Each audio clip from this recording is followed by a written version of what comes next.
Hi, it's Carolyn.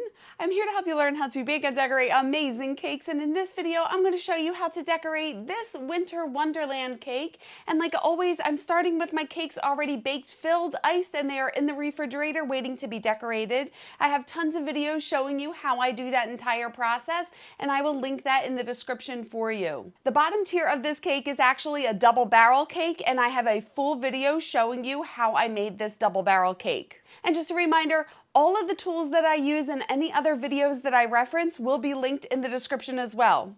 And I will also let you know how much I charged for this cake. So let's get started. I totally forgot to record when I was making these marshmallow crispy treats. So all I did was melt some marshmallows in the microwave, and I added the crispy treats a little bit at a time and stirred it until I got like an equal marshmallow to crispy ratio. And then I'm getting a little bit of shortening down on that cutting board and in my hands so these don't stick to them. And those treats are still a little warm, so I'm crunching them up into a little ball, and then I am keeping the bottom flat and I'm trying to roll it into a little cone shape. So I'm making it wider at the bottom and more pointy at the top. Now these are still a little warm because that marshmallow mixture was just out of the microwave not too long ago. So I'm going to roll these in this cone shape and set them aside. They may distort a little bit as they are still a little soft, but I will come back and fix that once they harden. So I did that for 5 different trees, and I'm doing a bunch of different heights and thicknesses. So I'm trying to make sure that they are not too big and that they would fit on the cake board, so I can take these over to that cake board and just measure and make sure that they are the correct size. And then I set those aside overnight, and then the next morning I just wanted to refine them, so they did cool and they are holding their shape really well. So I'm just rolling them on the cutting board and just trying to make sure that they are in the perfect cone shape and setting them aside again. Now I'm rolling this white fondant out really thin so I can cut some snowflakes out of it. I'm dipping a paintbrush in some vegetable shortening and just getting some shortening on the inside of that plunger cutter, and then cutting a piece of that white fondant and using my fingers to press it into all those little crevices, and then I can remove it and I get a nice clean cut. So I'm going to do that again. Cut a piece of fondant, press it into the cutter, and then easily remove it. And I made a bunch of different snowflakes, and I'm going to set that aside. Now I have Gumtex powder, Tylose powder, CMC powder. It's all basically the same thing. It is mixed into my fondant. I only use marshmallow fondant. Store-bought fondant is too soft, and I need it in there. I roll it out and I let it sit. And if you let it sit for like 15 to 20 minutes, it's going to stiffen up and make it so much easier to work with. I have a piece of non-slip pad underneath my cutting board so it doesn't slide around, a wet paper towel with an X-Acto knife, a Dresden tool, and I printed this out the size that I wanted it to be, and I will link that picture below. I rolled out that fondant about a ½ inch thick, and I started doing this before I was filming and I totally forgot to turn the camera on. So what I'm doing, I put that picture on top of that fondant, and I used my Dresden tool and I traced the outline of the lettering and let that transfer onto the fondant. You don't want to push too hard because you don't want to poke a hole into the fondant. And I actually have a video showing you how I make this one topper, and I will link it in the description. But what I want to do is cut the center pieces out first and use my tools and my fingers to smooth those cuts. I like to flip it over and smooth it from the back as well because it's going to be on top of the cake. And then since this is a thicker piece of fondant, I need to make a guideline cut first. So I'm only sticking the very tip of that knife into the fondant, and I'm kind of sawing it up and down to create this guideline. And then once I have that guideline created, I'm going to stick the tip all the way down to the cutting board and use that line as a guide to cut this out, because if I don't create that guideline, my knife is going to warp the fondant. I just find that I get so much cleaner cuts if I do it this way. And again, I want to cut that center piece out before I cut the rest of the lettering out of fondant. It's so much easier if you just cut the center pieces first before you cut the rest of the word out. So again, I'm putting that knife all the way down to the cutting board and cutting this out. And I'm working in little sections so I don't mess up that one sign that I'm making. Carefully peeling that away, making sure that I don't distort that piece. Do you see how the fondant was still sticking to that inner curve? So I just have to make sure that it is completely cut before I start to pull the fondant away. Flip it over, use my fingers and my tools to smooth those cuts and make it look nice and pretty, and then I'm flipping it right side up and smoothing it again. Just because the fondant is jagged whenever you cut anything out, you just want to take your time and smooth the cuts. Now I have a skewer. I want to get a skewer in here. You can't put it right there. You're going to be able to see it. So I'm trying to see where it's going to touch the cake, and I'm going to twist it in there, and I'm putting it halfway through that fondant and making sure that I can basically screw the skewer in here so you're not going to be able to see it. So I chose that section there because I can stick it up there as far as possible, and you're not going to be able to see the skewer. So then I'm going to realign that on the picture so it dries to the correct shape. I put it on a cutting board, and let's set that aside to dry. Now I have this mold here, and I'm getting a little bit of that vegetable shortening on my paintbrush and wiping it in the mold so the fondant doesn't stick. And again, this fondant does have that Tylose powder in it. I ripped the little piece off, and I'm dipping my finger in cornstarch so it doesn't stick to the fondant. And I'm just really pressing this into this mold. Now this is the way that I do it with these molds. If you have a different way and it works for you, feel free to do that. But I like to press it completely down in there. There's going to be extra fondant that I'm going to cut away. You can cut the fondant out while it's still in the mold. I just always have issues with it doing it that way. So I just prefer to do it like this. I got a little more shortening back in that cavity that I just used before, and again, just dipping my finger in the cornstarch and pressing it down into the mold to make sure that it is completely covering that opening. And then once I have that really flat on there, then I peel it away from the mold and set that aside on a cutting board. And I did that so many times with the different sizes in there. And then I'm cutting the excess fondant away. So if you can tell, if you look really close, I am holding that X-Acto knife on an angle and trying to cut into the piece so it doesn't, so you can't see that extra fondant sticking out on the side, if that makes any sense. I'm just cutting it into the piece to remove the excess fondant, and then taking my fingers and smoothing that out. And then I want to paint these silver. I have some Rolcom Super Silver powder. I'll link that in the description. I pour some of that powder in that cup, and I pour a little bit of lemon extract in there, and take a paintbrush, and it creates like this little liquid here. And I'm basically just tapping this on here so it can get into all of the crevices. I put a paper towel down on the cutting board so I wouldn't get that silver everywhere. And like I said, I'm just tapping it in there to make sure that it gets into all those little crevices so there's no gray showing through. And then I want to paint the topper silver as well. So I like to do this from the back first. So I'm trying to get the back and on the inside of all those little pieces that I cut out. So I gotta kind of like get the brush in all these little weird angles to make sure the entire thing is covered in silver. And then once I have one coat on, I want to do another coat. But I picked it up, and do you see how I'm trying to get it underneath and in those little crevices? And then I do it right side up. So I'm painting the front of it, and I do 2 coats of that, and then let's set that aside to dry. Now I got that out of the refrigerator. That's that double barrel cake, and I have this top tier. My hands are clean whenever I handle my cakes, and I'm stacking this and making sure that it's level. I do have a full stacking tutorial where I go into detail on how I stack my cakes, and I will link that in the description for you.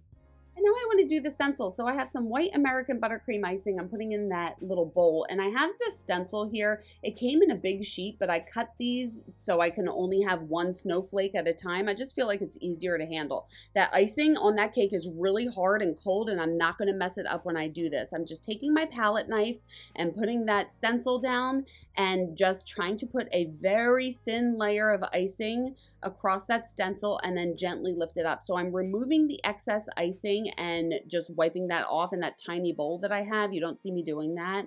And I'm just trying to get it as thin as possible. And I am also rinsing that stencil out in between and just taking a paper towel and drying it.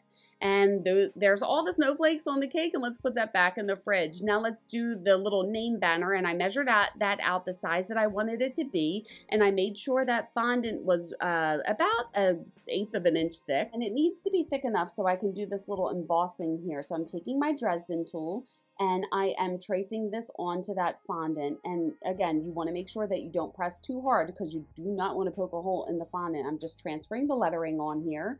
And then I'm taking my Dresden tool and deepening this lettering so I can paint it silver. Now this process did take a while. It was probably like 20 minutes for me to work in little sections. If I just drag the Dresden tool throughout the lettering, it's going to not be nice and neat and clean, if that makes any sense. right? So I have to work in little sections and make sure that this looks nice and pretty. And I use the little ball tool for the dot in the eye.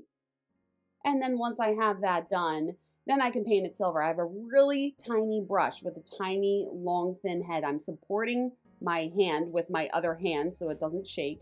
And I'm dipping that in that Rollcomb Super Silver that's mixed with the lemon extract.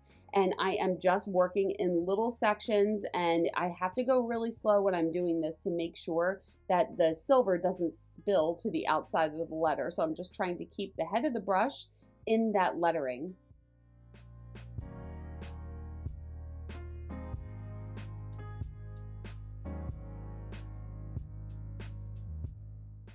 And you can go over it again just to deepen it, to get it to a deeper shade of silver. Now I have my ribbon cutter here, and whatever you put in between those two discs is going to be how thick your ribbon is. And I'm just cutting this and making sure that it is evenly like in the middle of that ribbon. Take my fingers and smooth out those cuts. And then I'm taking my X-Acto knife and cutting the little ribbon detail on the end. And I don't want it to dry out. I want it to stay pliable, so I'm storing it in a Ziploc bag and setting that aside. Now I got the cake out of the refrigerator and I'm putting the snow borders on here. So I have a little spatula and some room temperature American buttercream, and I do have a video showing you how I make that buttercream. I will link that in the description. And I'm just making sure that that snow touches the cake, the pink cake, and it also comes down to the edge of that bottom tier. And then I have this like white sprinkle stuff. That's obviously not what it's called, but I'll find it and link it below. And I'm just sprinkling that on there. And I'm doing the same thing for the cake board. So I'm making it look like it's a snow-covered cake board. And I'm getting that icing down, making sure it's touching the white cake, and then making sure that it's coming all the way to the edge of that silver drum and completely covering the silver with the white icing. And then I'm just refining the pattern with my spatula and sprinkling some of that little sparkly snow effect on there as well. See how pretty that is? Now I'm getting a little bit of piping gel behind these little wreath pieces, and I'm sticking these down to the cake. And I'm trying to make it look even on either side. So I'm using the same size pieces on the left and on the right, just trying to make it look symmetrical.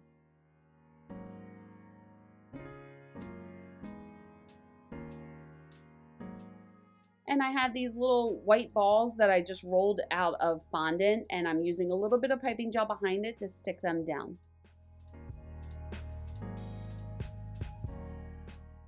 Now I'm getting a toothpick underneath the E, just screwing that in just a little bit.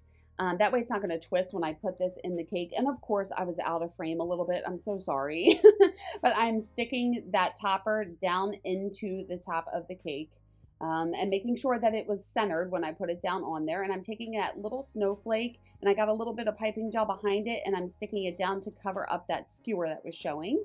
And then I'm getting a little bit of icing behind this sign where I want to stick it onto the cake and just wrapping that around the cake.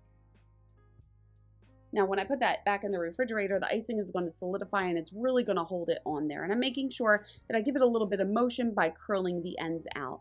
And now I'm putting the trees down on here just to see where I want them to be and making sure they're in the right position. I have some of that pink American buttercream icing, and I have some gloved hands. And I'm just taking my hands and putting this icing on these little trees here. And I'm tapping the icing to try to make a little evergreen texture to it. And then once I have that on there, I'm going to stick that down onto that board and then against the cake. So that pink icing is sticky and it's going to be able to hold that cake, the tree, down onto the board and on the cake, so it's not going to move.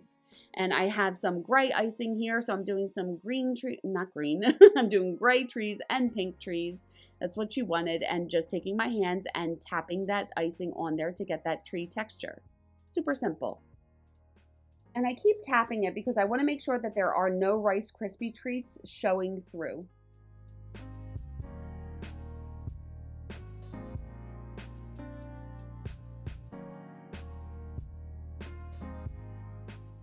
And I'm really pressing that tree down into that snow on the cake board, and it's touching the cake, so it's going to be held on there really well.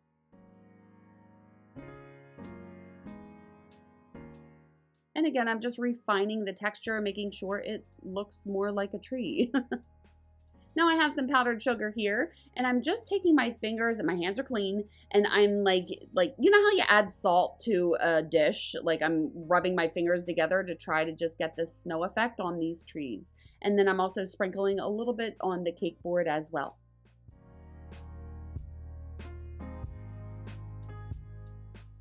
Now I have some pearl dragées, and I got a little bit of piping gel on that lid and just sprinkled the dragées on top of it. And then I'm taking tweezers, I'm taking tweezers, and I'm taking those dragées and just placing them on here so they are evenly spaced apart. And those snowflakes, I got a little bit of piping gel behind those and stuck them down. So I used white dragées, and then I also got some silver ones, and I'm just making a little pattern here and trying to make it symmetrical.